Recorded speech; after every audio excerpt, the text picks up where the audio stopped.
నేను మళ్ళీ చెప్తున్నా, అన్కండిషనల్ సపోర్ట్ చేశాం, రాష్ట్ర ప్రయోజనాల కోసం చేశాం.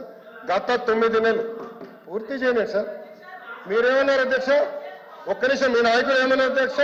పులివెందుల ఎమ్మెల్యే ఏమన్నారు? గతంలో మెడలో ఉంచి ప్రత్యేక హోదా తెస్తాడు. ఏమైంది?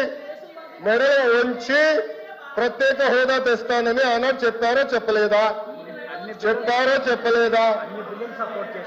అన్ని బిల్స్ మీరు 5 సంవత్సరాలు సపోర్ట్ చేశారు. ఏమైంది? ప్రత్యేక హోదా తీసుకురాలేదు. మేము మళ్ళీ చెప్తున్నాం, తెలుగుదేశం పార్టీ జనసేన సభ్యులు కూడా ఉన్నారు. తెలుగుదేశం పార్టీ జనసేన 2 పార్టీలు కలిసి అన్కండిషనల్ గా ఇండియన్ మేము సపోర్ట్ చేశాం. ఎన్నికల ముందర కూడా చెప్పాను ప్రజలకి. నేను చెప్పాను అధ్యక్ష. ఒక్క నిమిషం సార్, మేము 24 ఎన్నికల్లో ఏం చెప్పాం? డబుల్ ఇంజిన్ సర్కార్ అని చెప్పాం. డబుల్ ఇంజిన్ సర్కార్ ఇప్పుడు వచ్చింది. కేంద్రం రాష్ట్రం ఒకే ప్రభుత్వం ఉంది. రైల్వే జోన్ ఎవరు కాపాడారో? నేను కాపాడాను.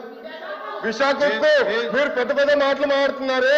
13,000 కోట్లు చంద్రబాబు గారు పైన నాయకత్వం మేము తీసుకొచ్చాం అధ్యక్ష.